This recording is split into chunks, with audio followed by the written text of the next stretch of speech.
भाइयों, हर रोज हमारे प्रवासी मजदूर भाई देश के अलग अलग हिस्सों में दुर्घटनाओं का शिकार हो रहे हैं। इन हादसों में जान गंवाने वाले भाई बहनों के प्रति सांत्वना प्रकट करता हूं और प्रभु राम से इन दुखी आत्माओं को सदगति दें, ऐसी मैं प्रार्थना करता हूं।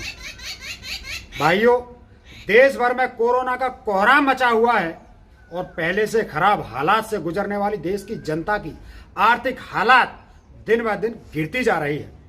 लेकिन केंद्र सरकार के साथ भाजपा शासित राज्यों ने भी ना गरीबों की तकलीफ समझी और ना ही मध्यम वर्गीय परिवारों। मुझे कहते हुए दुख तो हो रहा है, लेकिन कहना तो पड़ेगा। 3 लोग देश को अपने अपने तरीके से नुकसान ही पहुंचा रहे हैं और वो हैं मोदी, योगी और खट्टर।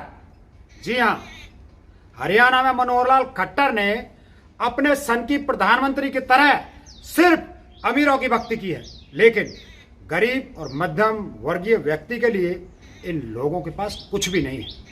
पता है इसका कारण क्या है? कारण है इनका बेऔलाद होना। जी हां भाइयों, नरेंद्र मोदी, मनोहर लाल खट्टर और योगी आदित्यनाथ, इन तीनों की कोई औलाद नहीं है। कम से कम मेरी जानकारी में तो नहीं है, फिर भगवान जाने।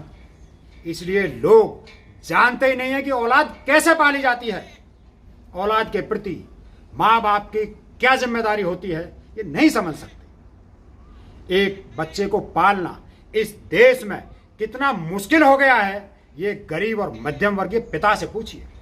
भाइयों, जो व्यक्ति इस लॉकडाउन के बीच मुश्किल से बच्चों को 2 वक्त की रोटी खिला रहा होगा, उस पर अब बच्चों के स्कूल की फीस का बोझ भी सरकार ने डाल रखा है।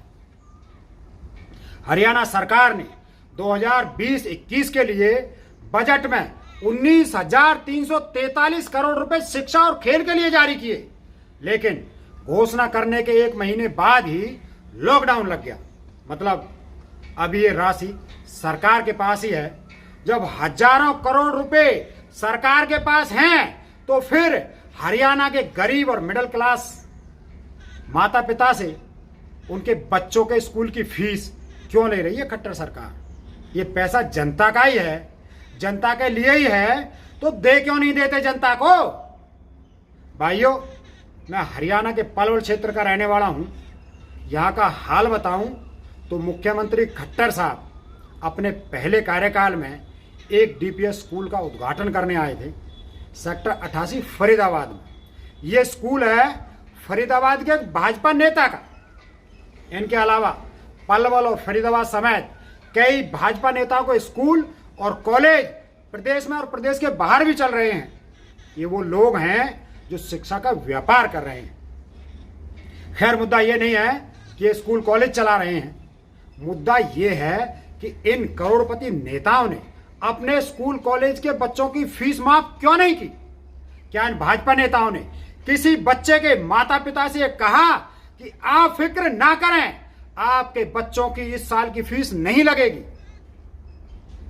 जब जनता की शिक्षा के लिए दिए हुए 19,343 करोड़ रुपए दबाए बैठे मनोहर लाल खट्टर को शर्म नहीं लग रही कि खुलकर ये कह सकें कि हरियाणा के किसी भी स्कूल में बच्चों की फीस नहीं लगेगी, तो फिर ये पैसे के पुजारी व्यापारी नेताओं से जनता क्या उम्मीद रखेगी?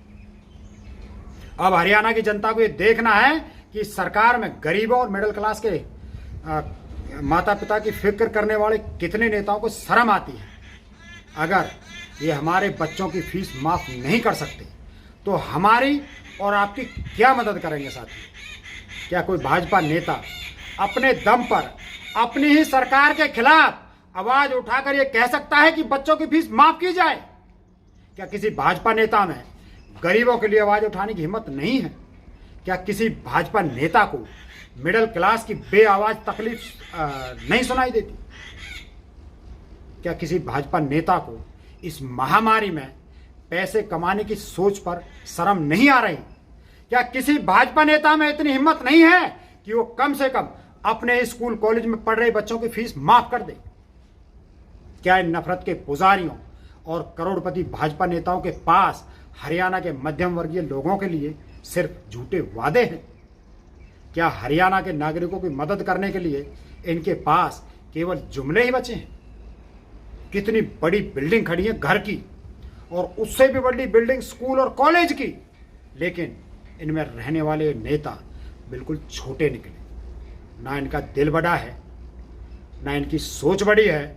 शायद इन्हें लगता है कि ये दौलत ऊपर लेकर जाएंगे और ऊपर से गरीबों की मजबूरी पर हंसाएंगे। पर वक्त सब याद रखता है। ना खट्टर पर हरियाणा को भरोसा ना है, ना हरियाणा के भविष्य को इन पर कोई यकीन है। मैं हरियाणा भाजपा सरकार और नेताओं से पूछता हूं कि 19,343 करोड़ रुपए में से कुछ तो जनता को देते जाओ। ये अरबों रुपए लेकर किस नरक में जाओगे, ये तो बता दो। पूरी भाजपा का मानसिक संतुलन बिगड़ गया है। सब परसों की प्लानिंग में लगे हैं, और आज के ना मजदूर दिख रहे हैं, ना उनकी लाशें दिख रही हैं, ना बच्चों की चीखें सुनाई दे रही हैं, ना महिलाओं का विलाप सुनाई दे रहा है। इस व्यापारी सरकार को सिर्फ फायदा चाहिए, फिर वो चाहे अपने ही नागरिकों की लाशें बेचकर क्यों ना कमाना पड़े, ये व्यापार करने से नहीं चूकेंगे। एक तरफ एक गरीब मजदूर है जिसके पास 2 वक्त की रोटी भी नहीं है, वो मांगे तो क्या मांगे। इस भयानक तकलीफ में तो उसकी आवाज भी नहीं निकल रही। दूसरी तरफ मिडिल क्लास का आदमी है जो इस सरकार से भीख भी नहीं मांग सकता और अपने बच्चों का भविष्य खतरे में देखकर सरकार का विरोध भी नहीं कर सकता। लेकिन चाहे वो जुमलेबाज मोदी हो, अमित शाह हो, मनोहर लाल खट्टर हो या कोई और हो, सबको उसी शमशान में एक दिन लेटना है जिसमें इस समय गरीब और मजदूर की चिताएं जल रही हैं। अगर ये सच भूल गए हो तो अपने रंगमहल से बाहर आकर किसी गरीब के पैरों के छाले देख लो, तुम्हारे पाप तुम्हें साफ नजर आएंगे। अभी भी वक्त है, गरीब और मिडिल क्लास के परिवारों को सीधी राहत पहुंचाओ। घोषणा तो मोदी जी 6 साल से कर रहे हैं, उन्हें करने दो, पर तुम लोग कुछ शर्म करो। तो अपने स्कूल कॉलेज की फीस माफ कर दो, शायद बाकी लोगों को भी शर्म आ जाए। मेरा हरियाणा की जनता से अनुरोध है, अपने सांसद और विधायक को याद रखना। इन्होंने आपके लिए क्या किया, ताकि जब ये वोट मांगने आए तो आप हिसाब ले सको।